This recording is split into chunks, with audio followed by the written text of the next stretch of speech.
kasi, Jessica. Huwag mo nang gagalitin ang mami mo. Ninang, tulungan niyo po kami na makaalis dito ni Dad, please. I'm sorry, inaanak. Pero hindi ko magagawa yun. May aaminin ako sa'yo. Best friend ko ang mami mo. Pero takot ako sa kanya. Buhay po. Ayoko nang magkwento. Pero yung mami mo, mabuting kaibigan yan. Pero masamang kaaway. Kaya niyang gumawa ng mga bagay na hindi mo akalaing magagawa niya. Kaya sundin mo na lang siya. Trust me, nakakatakot siyang kaaway. Kaya kung gusto mong mabuhay at gumaling ang daddy mo, obey me. Or else, magsisisi ka habang buhay.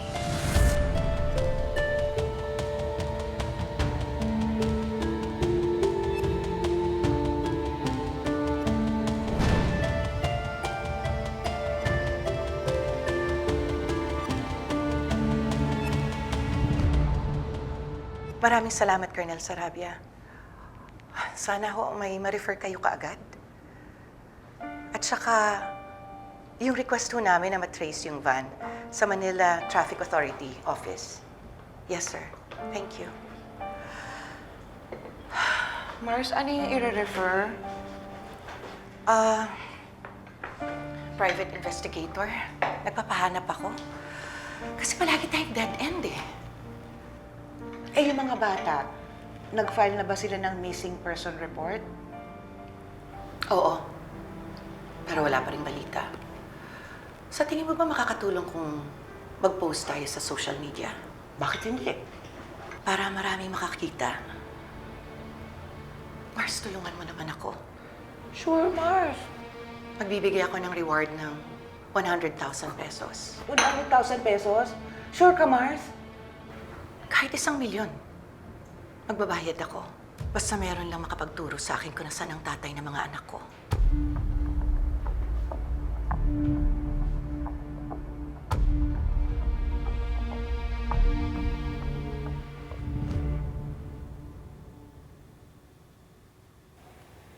Ubusin niyo po yan, Dad, para lumakas po kayo. Gusto niyo po ba ng water or pagtimpla ko po kayo ng juice, Dad? Tubig na lang, anak. Okay po. Ay, Jessica, baka pwedeng tawagin mo si Felma. Baka kasi nag-aalala na yun eh. Sorry, Dad. Wala po kasi talagang signal dito eh. Sa labas pa po, medyo malayo. But don't worry, dadalo naman po sila dito next week. Sabi ng mami mo. I was there po when she called Tita Felma. Ibig mo sabihin, nagsasabi ng totoo si Hazel? Opo, Dad. Nagbago na po si Mommy. Alam niyo po ba, kahit tulog kayo, I even catch her just looking at you. Masayang-masaya po si Mommy na inaalagaan kayo, Dad. I even catch her just talking to you while you sleep. Lagi po siyang nagsusorry. Kaya po, I'm thinking na maybe we can be a family again.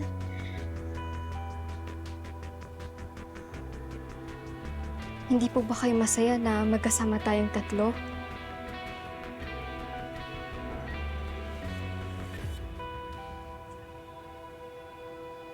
Siyempre, pag kasama kita, masayang-masaya ako, walang duda yun. Pero mas masaya talaga ako pag kasama ko si Tita Felma mo. Kuya ko Jeffrey, si Ate Colleen. At siyempre, sana, si Ate Andrea mo. Naalala mo ba nung sabay-sabay tayong kumain? Anak, tama na. Last na. Sobra na yan. Baka mamaya, mas spoiled na ako niyan, ha? Tay, salamat ha. Sa pagligtas nyo sa akin kahit alam nyo mapapahamak kayo. Yun talaga yung pinakamasarap tsaka pinakamasayang almusal ko simula nung umuwi tayo ng Pilipinas. Lalo na siguro kung nandun si Ate Andrea mo, ano? Nagkataon buo na yung pamilya ko. Hindi niyo po ba naiisip na tayong tatlo ni Mommy ang buong pamilya? Anak. Sorry, pero di talaga eh. Ikaw mo nagparamdam sa akin na pamilya ko sila. Sila Tita Pelma mo, Kuya Jeffrey, si Ate Andrea, si Ate Colleen. Siyempre ikaw. Kaya nga, gusto ko na talagang gumaling na ako eh. Para maasikaso ko na yung annulment namin ni Hazel.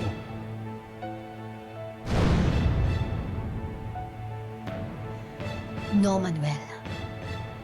Walang annulment na magaganap. Wala.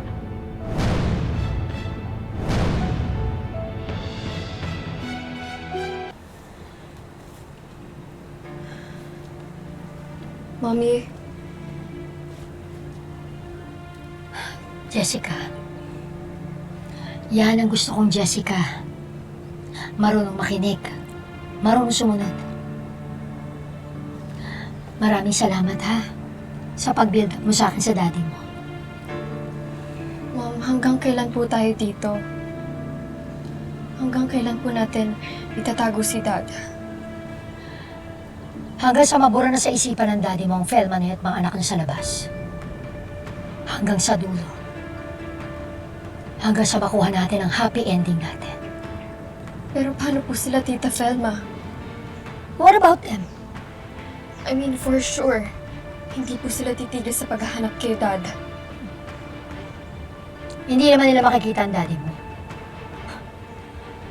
Unless, may magsasabi.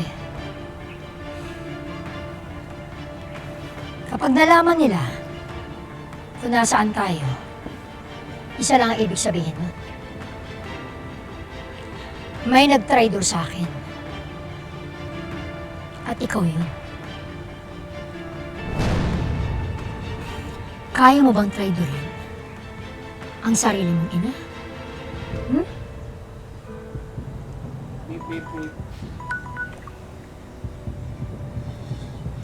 Ano na naman tong forward na link ng ninang Alice mo? Oh well, good luck na lang sa inyo kung malaman niyo kung nasa si Manuel.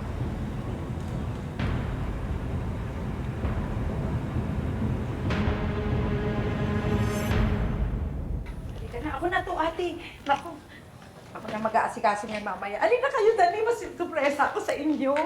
Alam niyo ba? Naku, nagluto ako. Welcome to home, Andrea! From Ate Didang! Oh, kain na! Ay, parang gusto naman magtampo. Wala ni isa man sa inyo gustong tumikim ng mga niluto ko. Di naman sa ganun natin, Tita. Sadyang malas lang talaga tong araw na to. Bakit? Dinala kasi kami ni Colonel Sarabia sa Manila Traffic Authority Office. Tinakita niya sa amin yung CCTV footage na nahagip yung van na ginamit ni Hazel nung nilabas niya si Manuel sa hospital. Na, bad news. Opo, Ate Dito.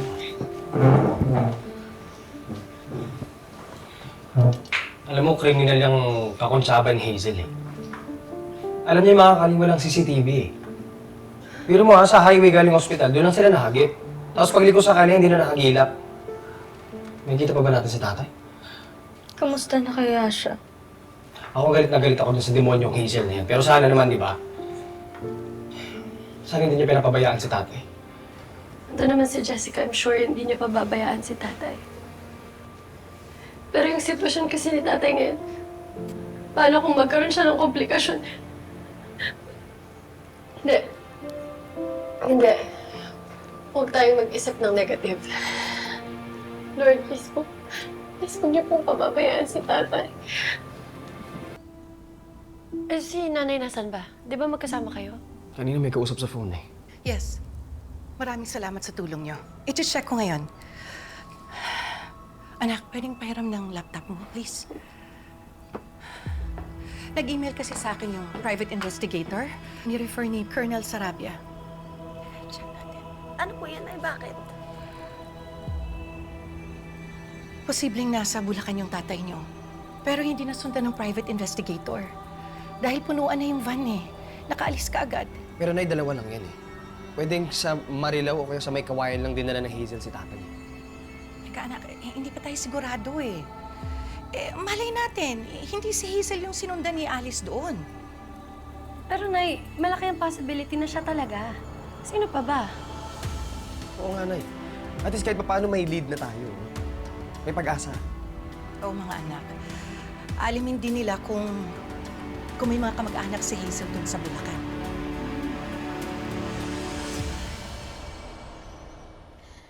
I can do this forever, Manuel. Hindi ako magsasawang alagaan ka. Siya nga pala, meron kang check-up sa doktor next week, ha? Sa ospital? Hindi. Pinapapunta ko dito yung college friend kong doktor. Siya nga pala, bumili ako ng bangus. Anong gusto mong luto? Gusto mo sinigang, steamed, basta wag lang prito. Sige na, ikaw na bahala. Veggies, ha? Ang dami ko rin gulay dyan. Anong gusto mo? Mixed veggies, chop suey, pinakbet? Ikaw na, kung anong gusto mo. Manuel, may problema ba? Ba't parang wala ka sa mood? Wala.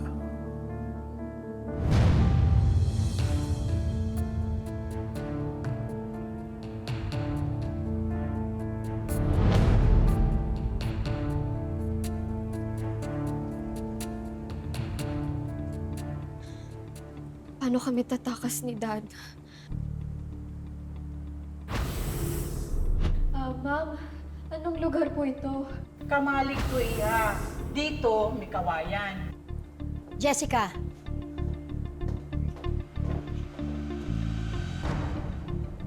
Anong problema ng daddy mo? Hindi ko po alam, Mami. Ano sinabi mo sa kanya? Wala po.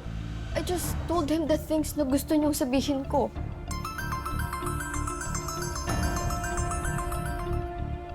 Hello, Alice. Oh, malapit ka na ba dito? Hindi na muna ako tumuloy, friend. May nakita akong lalaki nakamotor sa labas ng kondo eh. Parang nakita ko na rin yun sa Southcrest. Duda ko, may nagmamanman sa akin. Ganun ba? Baka si Jeffrey. Noong isa araw nahuli ko siya.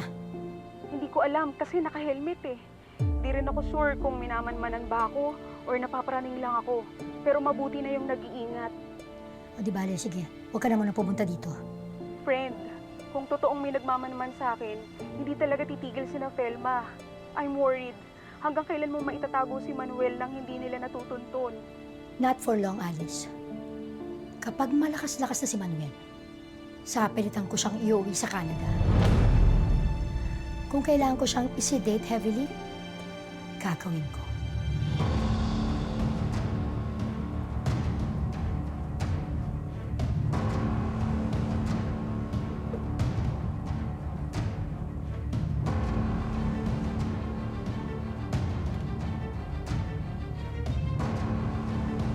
Panginoong Jesus, pinapanalangin ko at ng pamilyang ito na kung nasaan man si Manuel ngayon, sana ay nasa maayos siyang kalagayan. Protect him, Lord God. Guide him home safely. Heal his wound and those of this family. This is our prayer. Amen. Amen. Amen. Father, Son, Holy Spirit. Amen. Father Bong, maraming salamat. Walang anuman, Pelma. Basta, huwag kang mawawala ng pag-asa, ha? Makikita mo rin si Manuel. Opo. Salamat po. Salamat. Father, gusto niyo po magmerienda muna kayo? No, thank you. At may appointment pa ako. Sige. Didang, samahan mo si Father. Tulungan na kita. Tulungan mo, anak. Oo. Sige. Ikaw nang bahala kay Father. Okay. Father, thank you po. Anak. Ay, sorry, din na kami umabot, ha? Natagalan kami sa check-up ni Joel. Ang dami kasing pasyente. Ay,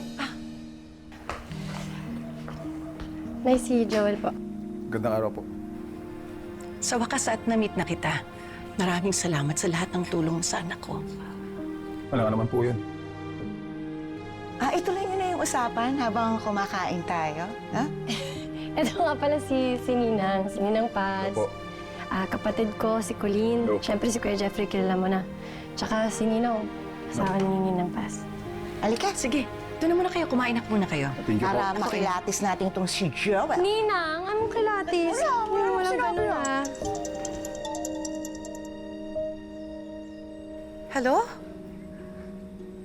Ito si Ate Lidang. Talaga? Naku, salamat. Good news. May nakuha ang impormasyon, yung private investigator. Sa Bulacan, nag-aral ng elementary at high school si Hazel. Answer prayer. Thank you so much. Yes, Bulacan. Thank you, Lord. Ang bilis! O, di ba? Ang bilis ang Salamat sa Diyos.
Sige.